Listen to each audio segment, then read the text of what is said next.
Okay, in this video I'm going to look at what is called Euler's differential equation. The equation of the form ax squared y double prime plus bxy prime plus cy equal to 0, where x is greater than 0. So this ODE is valid for x value is bigger than 0. A, B, and C are real constants.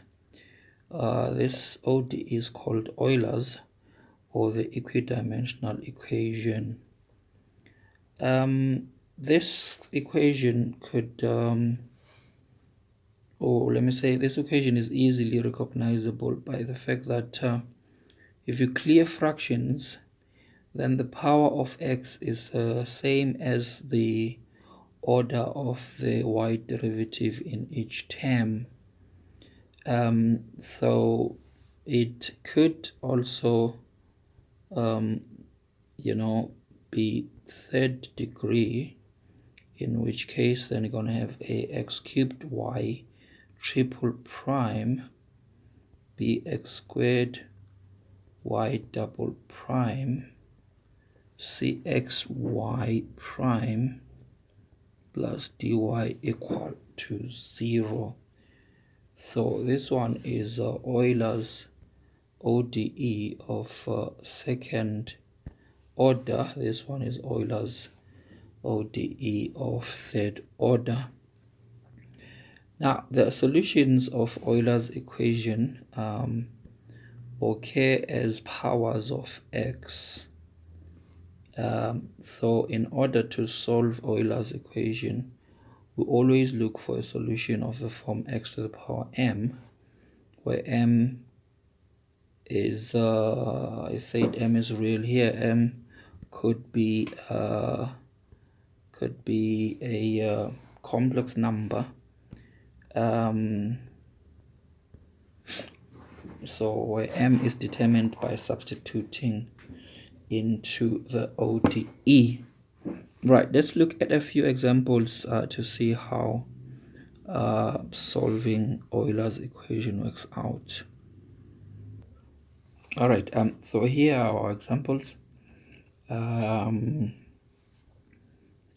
and C are boundary value problems.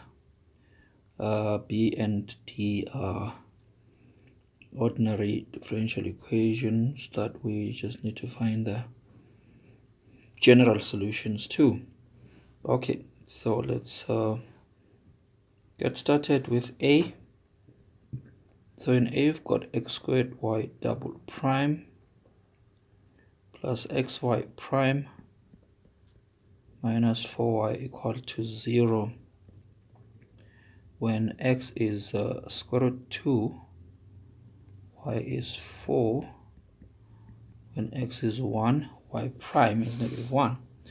Alright, so to solve this, we are going to look for a solution of the form y equals mx to the power m, where m is a constant.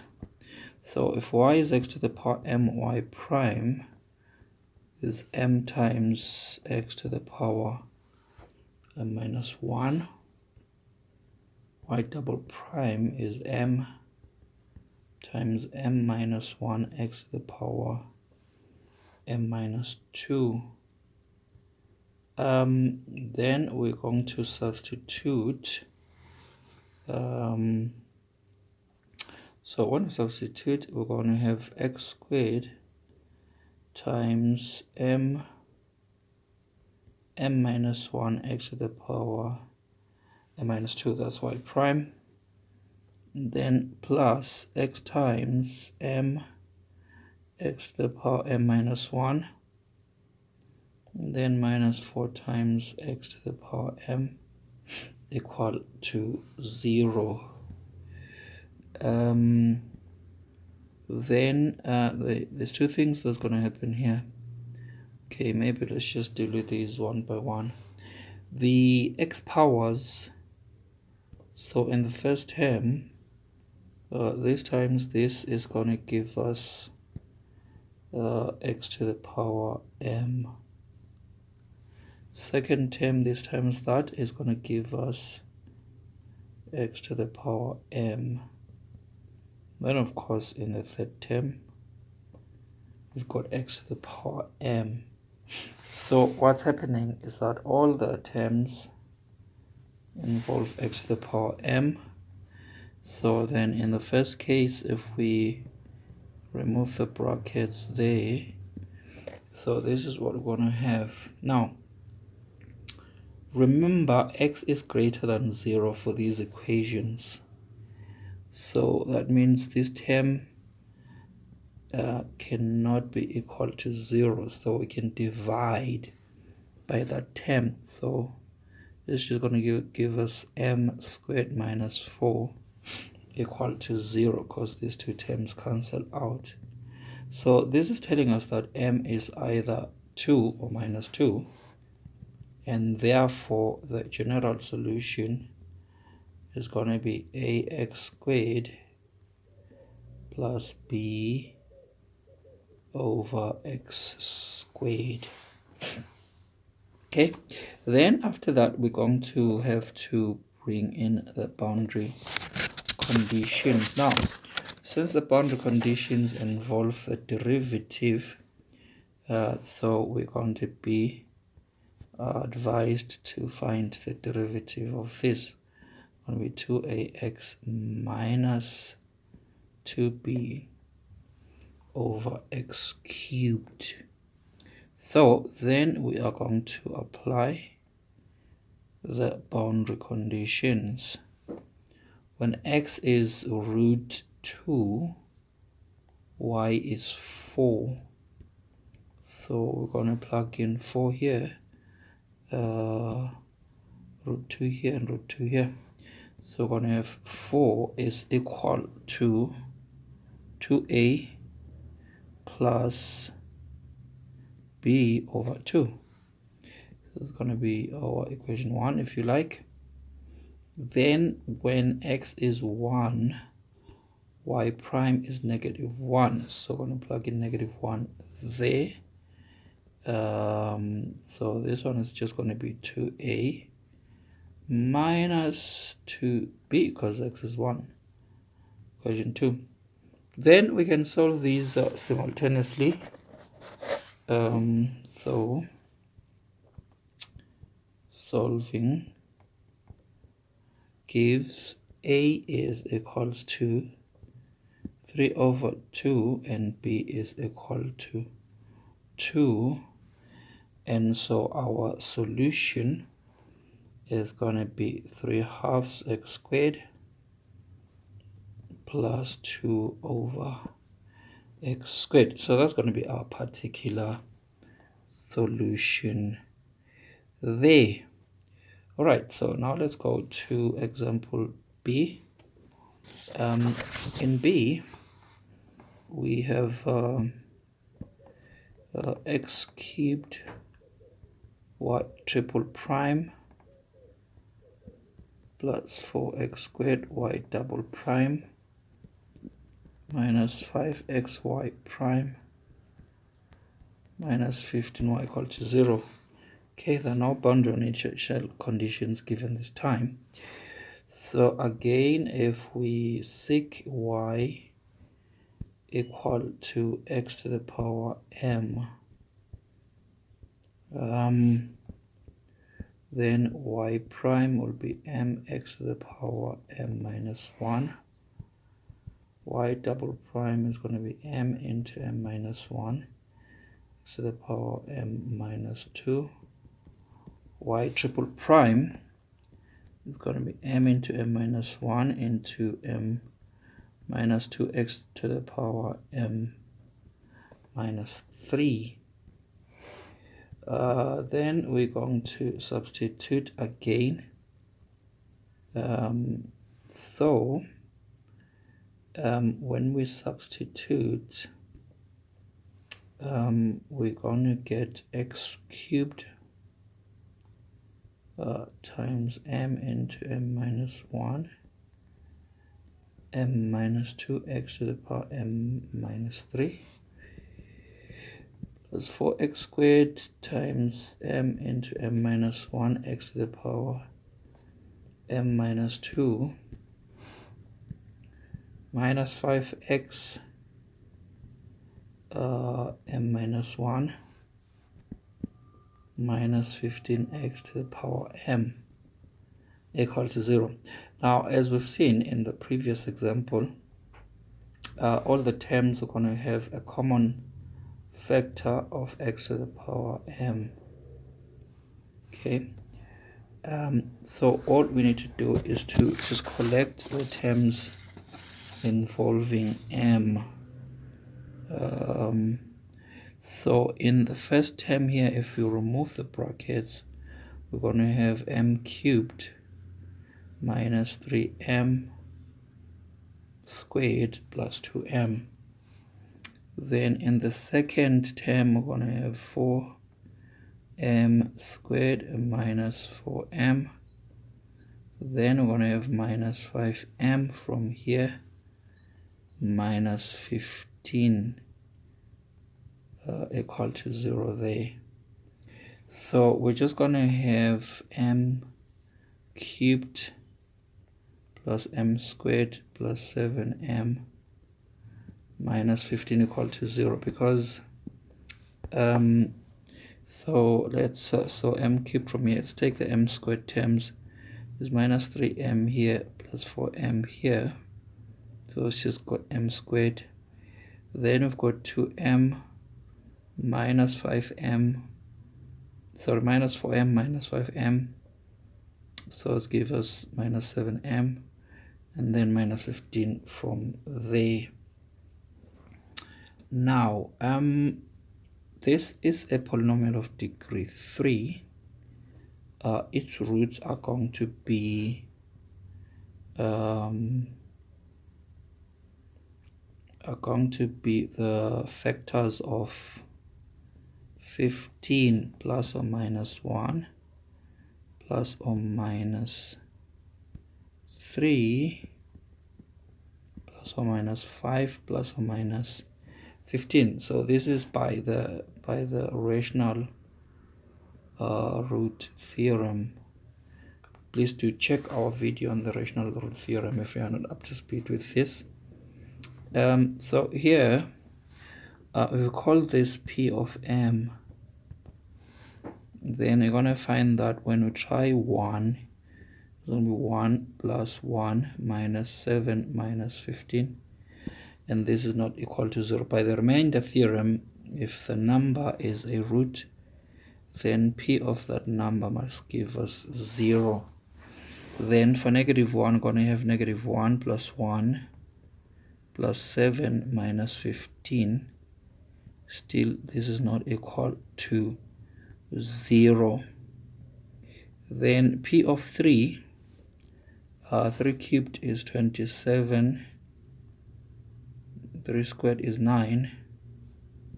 3 times 7 is 21. Minus 15. 27 plus 9 is going to be 36. 21 plus 15 is going to be 36 as well. So this one is 0. So that means 3 is a root and m minus 3 is a factor. That means we can divide this polynomial here by m minus 3. If we use synthetic division, 1 minus 7 minus 15 here. Again, you can check our video on synthetic division. So 3 here, 12 here, and 15 there. So what this thing is telling us is that our polynomial we can write as m minus 3 times m squared plus 4m plus 5 equal to 0. So the roots are m equal to 3, or if we solve this using the quadratic formula, it's going to give us minus 2 plus or minus I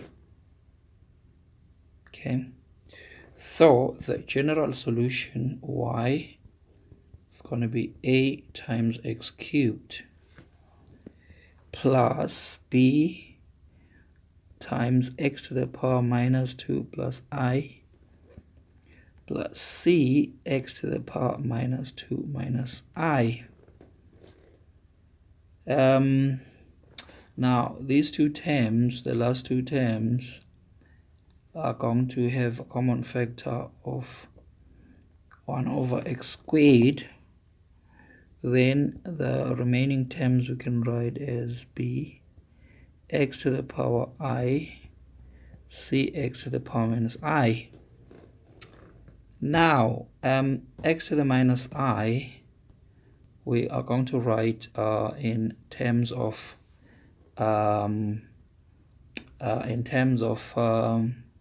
stuff that does not involve imaginary functions. So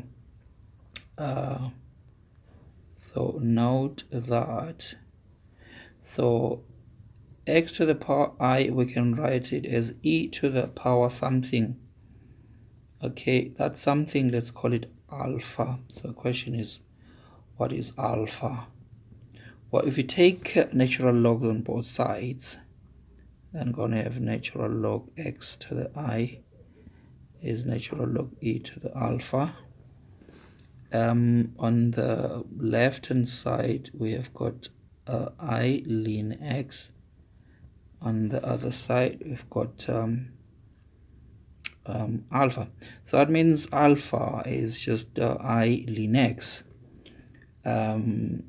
So what this is saying is that x to the I is e to the I ln x. But we know that e to the I theta is cosine theta plus I sine theta. So that means this here is cosine ln x plus I sine ln x. Remember, I is just a constant. So finally, the solution here we can write as follows. So y of x is going to be ax cubed plus 1 over x squared. This is going to be, let's call this, so we use b and c. So let's use d here, d cosine ln x plus e sine of ln x. So that's going to be your general solution to the ODE given here. All right, so now we're going to give you an opportunity to have a go at the last two. C is a second order ODE. D is a third order. Both of them Euler's differential equations. Just have a go at those ones, and then if you pause the video, when you press play, then you can compare with our answers. All right, we're now going to scroll down to our solutions for C and D. Yeah, so starting with C, if we let m be x to the power m, so if we let y be x to the power m, first and the second order derivatives will look like that. If we substitute and simplify here, we find that 2m squared plus 3m minus 2 is 0. This we can factorize, and so m is either 1/2 or -2. In the boundary conditions, there is a derivative term, so we're going to want to differentiate this here so that we can apply the boundary conditions. So when x is 4, y is 1, so we plug that in the y term. So it's going to be 1 square root 4 here, 4 squared there, gives us the first one here. Then in the derivative term, when x is 1, y is 5. So we're going to plug y prime, going to plug in 5 here, 1 here, and then we've got these two simultaneous equations. When we solve, we get a and b like that, and so this is going to be our particular solution. In D, we've got an Euler's equation of degree 3. If we let y be x to the power m and substitute, we get this third degree polynomial. This time you see that if you just add the coefficients, they add up to 0, 1, minus 2, minus 1, plus 2. So it means m equals to 1 is a root. So using synthetic division, we divide and find that polynomial we can write as m minus 1 into m squared minus m minus 2. This in turn can be factorized, and so the roots are 1, 2, and negative 1. And so the general solution is going to be ax plus bx squared plus c over x. Alright, thank you for watching. Hopefully this was useful. If it was, please do subscribe so that you can get notified whenever we post new material.